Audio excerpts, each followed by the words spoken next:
नमस्कार, स्वागत है आप सभी का जी न्यूज पर। आपके साथ मैं हूं पूर्णिमा मिश्रा। वक्त है आपकी न्यूज का। शिक्षा का अधिकार हर किसी का है, लेकिन ऐसे कितने ही लोग हैं जो इस अधिकार के लिए हक से लड़ते हैं। चुनौतियां हर किसी के सामने होती हैं, लेकिन पढ़ने का अगर इरादा पक्का हो तो कोई भी मुश्किल आपको कलम थामने से रोक नहीं सकती। फिर चाहे आप उम्र के किसी भी पड़ाव पर क्यों ना हो, कितनी ही बदहाली से गुजर क्यों ना रहे। आज हम आपको कुछ ऐसी ही मिसालें दिखाने जा रहे हैं जिन्होंने हर चुनौती को अंगूठा दिखाकर शिक्षा का दामन थामा।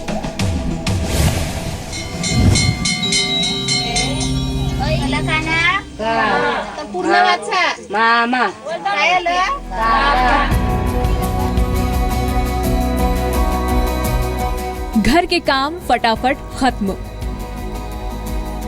बाल भी बना लिए, स्कूल बैग भी एकदम रेडी है, गुलाबी साड़ी पहनकर दादी जी एकदम तैयार हैं। अपनी पोती का हाथ थाम दादी स्कूल की ओर चल पड़ी हैं।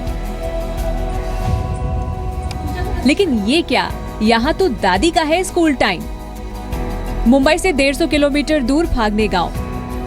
दोपहर के 2 बजने से पहले गांव की सारी दादी नानियां यहाँ पहुंच जाती हैं। गौर कीजिएगा, सबने गुलाबी रंग की साड़ी पहनी है। आखिर स्कूल आना है तो स्कूल ड्रेस भी तो पहननी होगी। सही समझे आप, ये है आजीबाईची शाला, यानी दादी नानी का स्कूल। हमारे गांव के 100 महिलाएं वो छत्रपति शिवाजी महाराज का शिव चरित्र का पठन कर रही थी। उसी टाइम हमारे 28 ऐसी आजीबाई थी जो कभी स्कूल में गई नहीं थी। उसी टाइम मेरे मन में आया कि ऐसी ये जो 28 हमारे आजीबाई है, उनको अगर हम लिखने की और पढ़ाई की कोई अच्छी तरह से संधियाँ यहाँ दी जाए तो बहुत ही अच्छा होगा। और उसी टाइम हमने हमारे दिलीप भाई से बोला कि ऐसा सा स्कूल हमें स्टार्ट करना है। अपने नाती पोते का हाथ थामे ये सारी महिलाएं पढ़ना चाहती हैं, अपना नाम अपने हाथों से लिखना चाहती हैं। कहती हैं कि उम्र ज्यादा हुई तो क्या, हमें अनपढ़ नहीं मरना। बच्चों को तो सभी पढ़ाते हैं, लेकिन दादियों को पढ़ाने का मौका मुझे मिला। इससे मुझे बहुत खुशी होती है। मुझे अच्छा भी लगता है दादियों को पढ़ाने के लिए। दादियों को पहले तो कभी पढ़ने का मौका नहीं मिला था, लेकिन अब ये स्कूल के वजह से उन्हें फिर से एक बार मौका मिला है पढ़ने का। तो सभी दादियों को पढ़ना चाहिए। हालांकि इस उम्र में पढ़ने लिखने की अलग चुनौतियां हैं। पहिले आई बापाची तर गरीब परिस्थिती होती ना, लहान होतं आम्ही 5 भावंड, तर बाप आमचा मिळाला ना। मग एकटी आई काय करणार, मग आपली कोणाची पण मोलमजुरी करून शनी कशी तरी आमची पोटा आईनी भरायची हाय आपल्या। मग शेतीचा आई जायची कोणा शेतीला, आम्ही पण जायचो आईच्या बरोबर कामाधंद्याला। 55 साल से लेकर 90 वर्ष गांव की करीब 30 बुजुर्ग महिलाएं यहाँ शिक्षित होने आती हैं। जो कल तक एक अक्षर भी नहीं पढ़ पाती थी, आज बखूबी अपना नाम लिख लेती हैं। वांगर सर इथं आले तेव्हा आजीबाईची शाळा काढली, तेव्हा आम्ही सगळे आजीबाई शाळेत यायला लागलो। आम्हाला मूळाक्षर शिकवली, सही येत नव्हती आजीबाईंना, सही शिकवली मॅडमनी। सही करता का था? नाती पोते को स्कूल से लाने ले जाने का जिम्मा अक्सर दादी नानियों पर होता है, लेकिन यहाँ तो बच्चे बड़ी बखूबी से ये जिम्मेदारी उठा रहे हैं। उषाचा, एडक्याचा, ऐरोणीचा, ओठाचा, औषधाचा, अंबारीचा। स्कूल के रास्ते में पेड़ों के नीचे आपको नाम लिखे ये टाइल्स दिख जाएंगे। ये नाम दादी नानियों के हैं। इन पेड़ों को पानी देना, इनका ख्याल रखना भी इन ओल्ड एज स्टूडेंट्स की जिम्मेदारी है। ताकि पढ़ाया गया हर पाठ याद रहे, इसके लिए टाइल्स पर क ख ग से लेकर गिनतियां तक लिखी हुई हैं।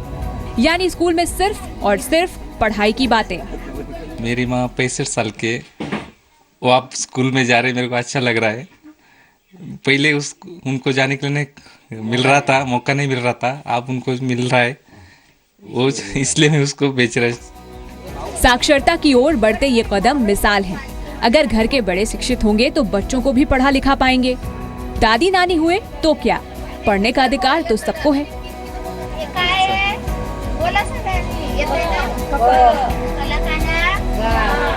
हमें स्कूल जाना मिला, उनको स्कूल जाने नहीं मिला। वो अभी स्कूल जा रही है, इस बात की हमें बहुत खुशी है। तो सोच क्या रहे हैं? आप भी अपने घर के अशिक्षित बुजुर्गों को प्रेरित कीजिए। कुछ नया करने की, अक्षरों से नाता जोड़ने की कोई उम्र नहीं होती। ब्यूरो रिपोर्ट, जी मीडिया। और अब हम आपको एक ऐसी कहानी दिखाने जा रहे हैं जो समाज को आईना दिखाती है। ये कहानी है एक जर्जर इमारत की, जिसके ढहने का खतरा हमेशा बना रहता है। एक 10 बाय 10 का कमरा जहां मासूमों का भविष्य अधर में लटका है। ये कहानी एक शिक्षक के संघर्ष की है जो 6 साल से सिस्टम से जूझ रहा है।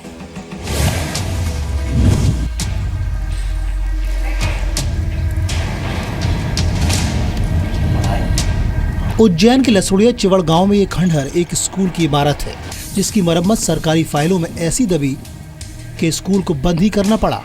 हमारे देश में स्कूल चले हम का नारा बुलंद है, लेकिन देश के खोखले सिस्टम की मार ने देश की शिक्षा व्यवस्था का बुरा हाल किया हुआ है। इसलिए आज एक टीचर लाल फीताशाही का टॉर्चर झेल रहा है और 10 बाई 10 के कमरे में स्कूल चला रहा है।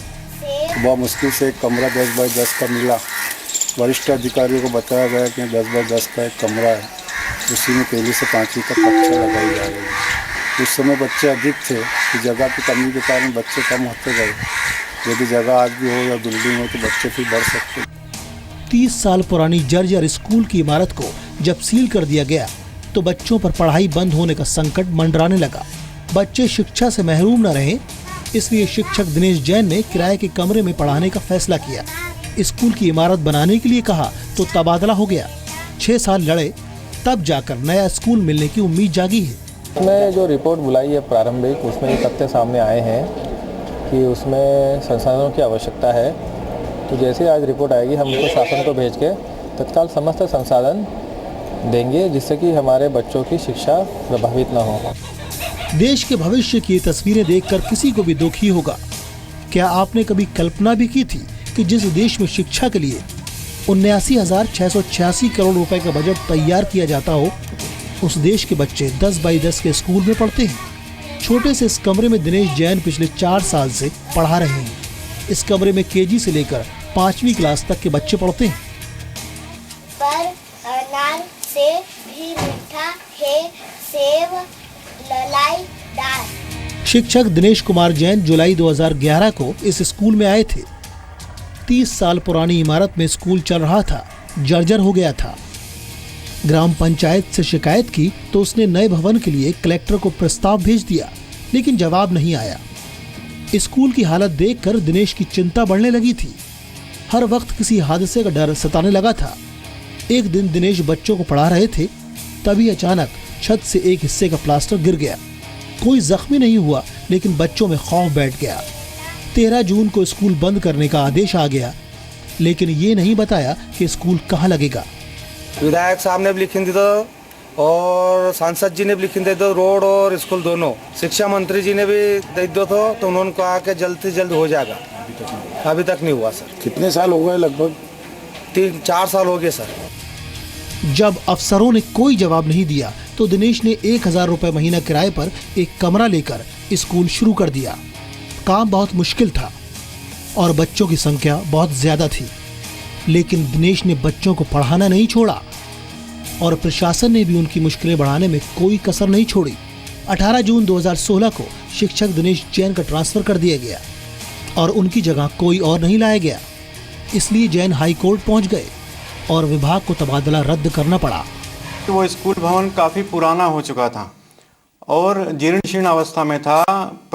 पीडब्ल्यूडी लोक निर्माण विभाग ने भी उसका निरीक्षण किया था और हमें प्रमाण पत्र दिया था कि ये भवन अब जीर्ण शीर्ण है और इसमें जीर्ण शीर्ण भवन में हम बच्चों को ये स्कूल नहीं लगा सकते। उनकी कोशिश के बाद ही विभाग ने नए आंगनबाड़ी केंद्र में स्कूल चलाने का फैसला किया है। हालांकि अभी भी 3 साल से बाकी किराए के भुगतान के लिए जैन की लड़ाई जारी है। ब्यूरो रिपोर्ट, जी मीडिया, उज्जैन।